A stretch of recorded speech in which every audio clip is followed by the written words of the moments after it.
চীন পাকিস্তান রসায়ন, আরও 3টি যুদ্ধজাহাজ দিচ্ছে বেইজিং। এবার উল্টো পথে হাঁটছে মরক্কো, ইসরায়েলকে প্রত্যাখ্যান।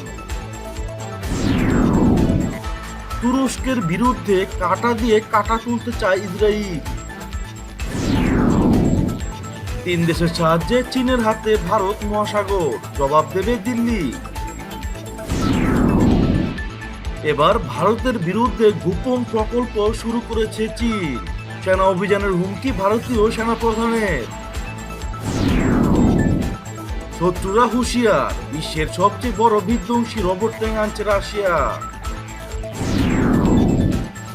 আমেরিকা ও ইসরায়েলকে আইআই-এর মিশন নিয়ে খেলতে দেওয়া হবে না, জাভেদ জারিফের হুঁশিয়ারি।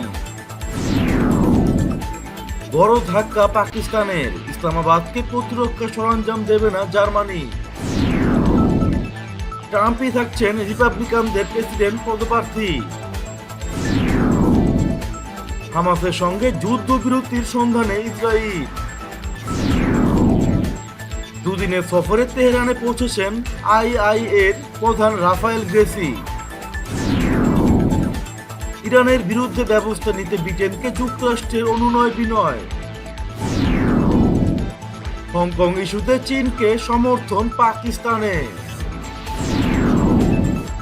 মধ্যপ্রাচ্যের সফরের শুরুতেই ইসরায়েলে মাইক পম্পেও।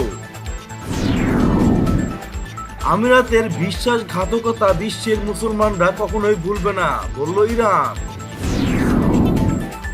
এবং সবশেষে থাকছে মানবতার অস্তিত্বের জন্য হুমকি চীনা কমিউনিস্ট পার্টি।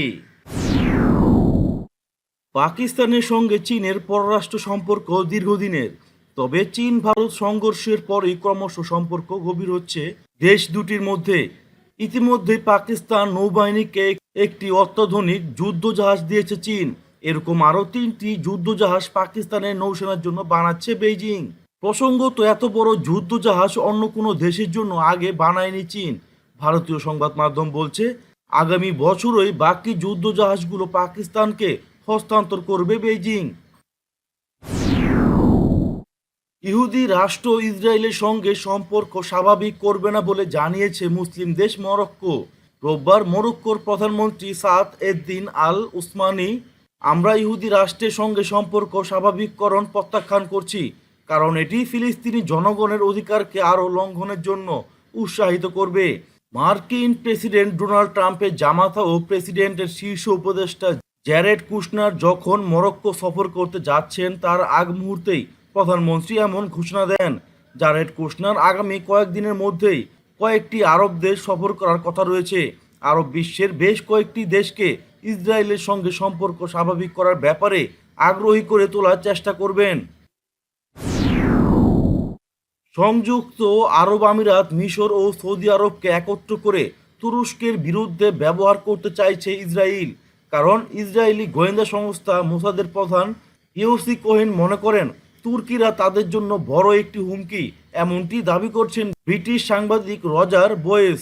মিডল ইস্ট মনিটরের বরাতে জানা যায়, সম্প্রতি ব্রিটিশ দৈনিক সানডে টাইমসে ইসরায়েল আমিরাত চুক্তি ও মধ্যপ্রাচ্যের রাজনীতি নিয়ে একটি সম্পাদকীয় লেখেন বোয়েস। সেখানে তিনি বলেন, 2 বছর আগে মোসাদ প্রধান আমিরাত, মিশর ও সৌদি আরবের গোয়েন্দাদের সঙ্গে বৈঠক করেছেন তুরস্ক ইস্যু নিয়ে। সেখানে তিনি ওই অঞ্চলে তুরস্কের প্রভাব ও সম্ভাবনার বিষয়গুলো তুলে ধরেন। বোয়েস বলেন, মধ্যপ্রাচ্যে ইরান অনেক বড় বড় হুমকি দিলেও মূলত তাদের ক্ষমতা ও শক্তি ভঙ্গুর। আমিরাত, সৌদি আরব ও মিশরের মূল বিপদ হচ্ছে তুরস্ক। কোহেন এমনটি বুঝিয়েছেন এই 3 দেশের গোয়েন্দাদের। কোহেন মনে করেন, ইরানকে নিষেধাজ্ঞা, অস্ত্র ব্যবসা রোধ এবং গোয়েন্দা নজরদারি দিয়ে দমিয়ে রাখা সম্ভব, কিন্তু তুরস্ককে দমাতে হলে প্রয়োজন জটিল কূটনৈতিক প্রচেষ্টা। কারণ মধ্যপ্রাচ্যে কূটনৈতিকভাবে দৃঢ় অবস্থান আছে তুর্কিরা। তাছাড়া তারা নিয়ন্ত্রিত ঝুঁকি নিয়ে সফলতাও অর্জন করছে। ভূমধ্য সাগরের পূর্বাংশেও তারা নিজেদের প্রভাব বিস্তার করতে সক্ষম হয়েছে। বোয়েস বিশ্বাস করেন, আমিরাতের সঙ্গে ইসরায়েলের চুক্তিতে মধ্যপ্রাচ্যের রাজনীতিতে বড় পরিবর্তন আসতে যাচ্ছে। ইসরায়েলের জন্য হুমকি এমন যে কোনো বিষয়ই মার্কিন যুক্তরাষ্ট্র ও আমিরাত হস্তক্ষেপ করবে। 3 দেশের সহযোগিতায় ভারত মহাসাগরে চীন নিজেদের আধিপত্য বিস্তারের জন্য অবস্থান নিয়েছে।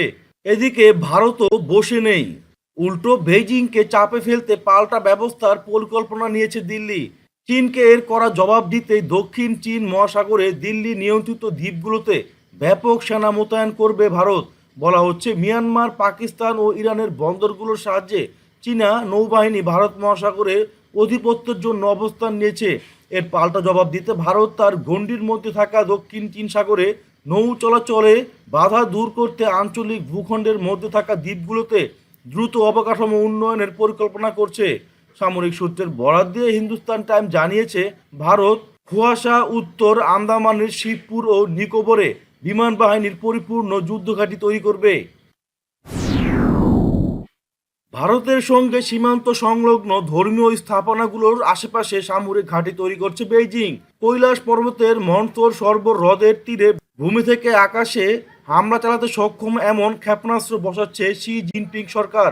এপ্রিলে এ কাজ শুরু হয়েছিল, খবর সিএনএন ও ইন্ডিয়া টুডের। এখন প্রায় শেষের পথে। লাদাখের টানাপোড়েনের সময় থেকেই ক্ষেপণাস্ত্র বসানোর এ কাজ করে চলেছে চীন।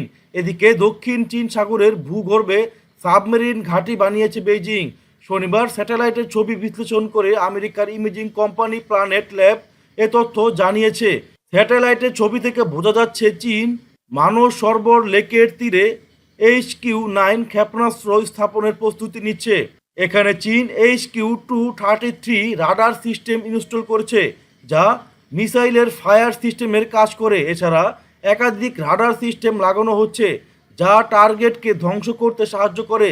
মিসাইলগুলো ভারতের সীমানা থেকে মাত্র 90 কিলোমিটার দূরে স্থাপন করা হবে।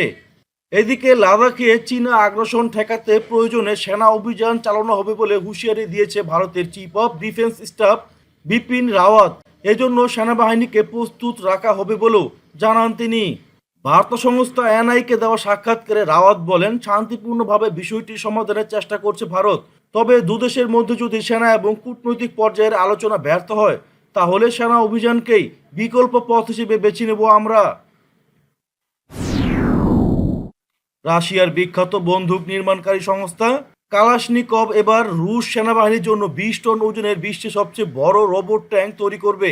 শুধু তাই নয়, যাতে যুদ্ধের ময়দানে শত্রুপক্ষ রাশিয়াকে ভয় পায়, সেজন্য যুদ্ধে ব্যবহার উপযোগী 60 টন ওজনের বিশাল রোবট গাড়িও তৈরি করবে এই সংস্থা। সংস্থার দাবি, এটাই বিশ্বের সবথেকে বড় রোবট ট্যাঙ্ক হতে চলেছে। ইতিমধ্যে এই ট্যাঙ্ক তৈরির কাজ চলছে। একেবারে গোপনে তৈরি হচ্ছে এই ট্যাঙ্ক। মনে করা হচ্ছে খুব শীঘ্রই এই রোবট ট্যাঙ্ক প্রকাশ্যে আসবে।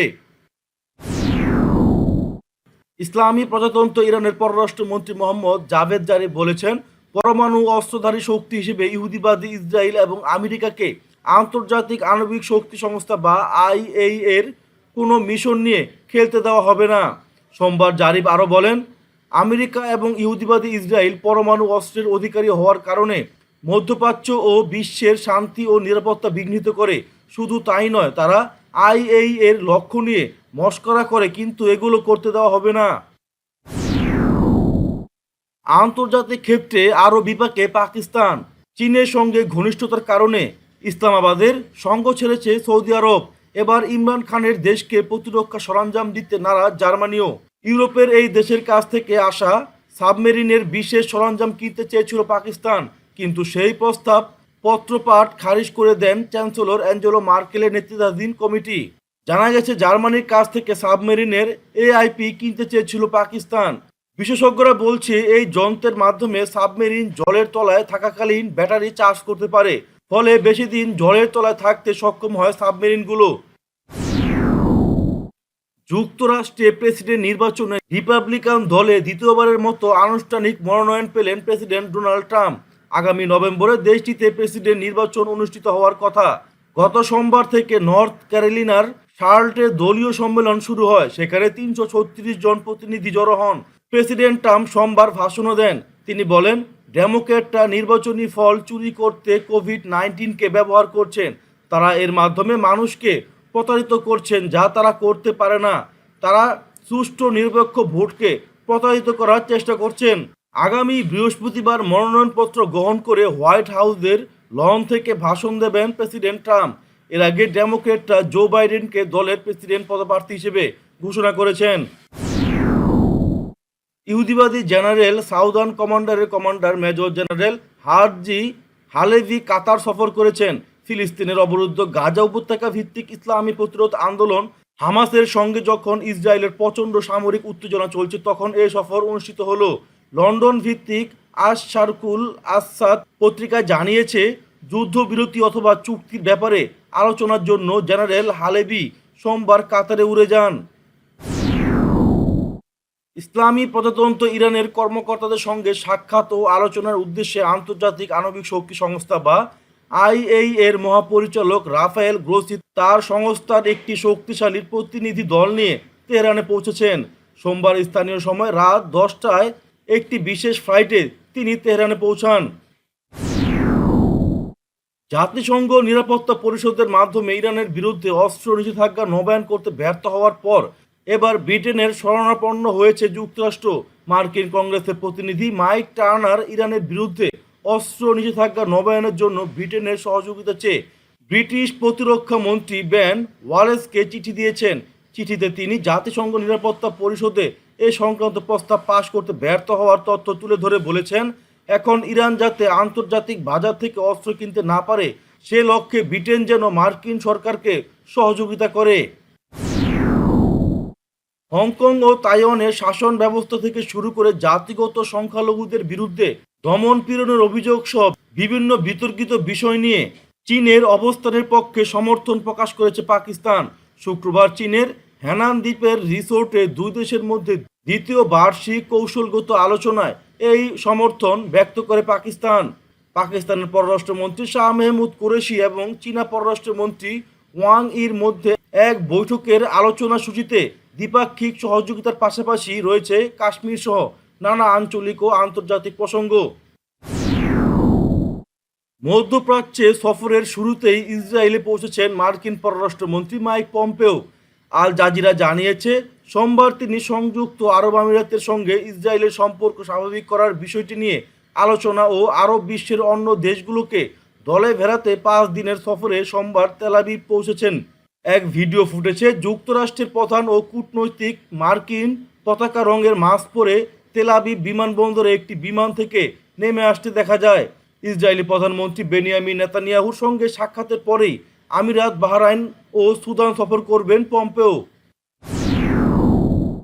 ইসলামী প্রজাতন্ত্র ইরানের পররাষ্ট্র মন্ত্রণালয়ের মুখপাত্র সাইয়েদ খতিবজাদে বলেছেন, সংযুক্ত আরব আমিরাত ও ইহুদিবাদী ইসরায়েলের মধ্যে সম্পর্ক স্থাপনের চুক্তি মুসলিম বিশ্বের জন্য একটি ক্ষত এবং বিশ্বের মুসলমানরা বাইতুল মুকাদ্দাসের সঙ্গে এই বিশ্বাসঘাতকতা কখনোই ভুলবে না। তিনি সোমবার রাজধানী তেহরানে এক সংবাদ সম্মেলনে একথা বলেন। পররাষ্ট্র মন্ত্রণালয়ের মুখপাত্র হিসেবে দায়িত্ব নেওয়ার পর এটি ছিল সাইদ খতিবজাদের প্রথম সংবাদ সম্মেলন। বিশ্ব মানবতার অস্তিত্বের জন্য চীনা কমিউনিস্ট পার্টি হুমকি বলে উল্লেখ করেছেন দেশটির মানবাধিকার কর্মী এবং স্কলার টেং বিয়াও। তিনি বলেন, 2012 সালে শি জিনপিং চীনের প্রেসিডেন্ট হিসেবে দায়িত্ব নেওয়ার পর থেকে দেশটির পরিস্থিতি সবচেয়ে খারাপ হয়েছে। ট্যাং আরও যোগ করেন, শি জিনপিং বিভিন্ন মতাবলম্বীদের হত্যা করছেন। এছাড়া 2012 সাল থেকে কমপক্ষে 3 শতাধিক আইনজীবীকে চীনে আটক ও মৃত্যুদণ্ড কার্যকর করা হয়েছে। চাইনিজ কমিউনিস্ট পার্টি মানবতার প্রতি অস্তিত্বের হুমকি শীর্ষক এক ওয়েবিনারে তিনি এসব কথা বলেন। মানবাধিকার কর্মী ট্যাং বিয়াও বলেন, চীনে আমাকে অপহরণ এবং নির্যাতন করা হয়েছে। শি জিনপিংয়ের সরকার ইন্টারনেট, বিশ্ববিদ্যালয় এবং সুশীল সমাজের উপর কঠোর নিয়ন্ত্রণ আরোপ করেছে। উইগুর মুসলিমদের নির্যাতনের কথা উল্লেখ করে তিনি বলেন, একবিংশ শতাব্দীর সবচেয়ে খারাপ মানবিক বিপর্যয়ের দিকে রয়েছে জিনজিয়াং। সেখানে কমপক্ষে 1 থেকে 2 মিলিয়ন উইগুর মুসলিম এবং অন্যান্য তুর্কি মুসলমানকে আটক করা হয়। চীনা কমিউনিস্ট পার্টি সিসিপি ইতিহাস তুলে ধরে ট্যাং বিয়াও বলেন, 1949 সালে সিসিপি সর্বগ্রাসী শাসন ব্যবস্থা প্রতিষ্ঠা করে। তারা কুমিনতাং জনগণকে হত্যা এবং ভূমি মালিকদের জবাই করতে শুরু করে। ফলে চীনা কমিউনিস্ট পার্টি প্রথম থেকেই মানবিক বিপর্যয় শুরু করে। তিনি আরও বলেন, 1989 সালে তিয়ানানমেন স্কোয়ারে হাজার হাজার বিক্ষোভকারীকে গণহত্যা করে সিসিপি। এছাড়া 1999 সালে কারাগারে কয়েক মিলিয়ন ফালুন গং এবং হাজার হাজার মানুষকে নির্যাতন করে হত্যা করা হয়েছিল।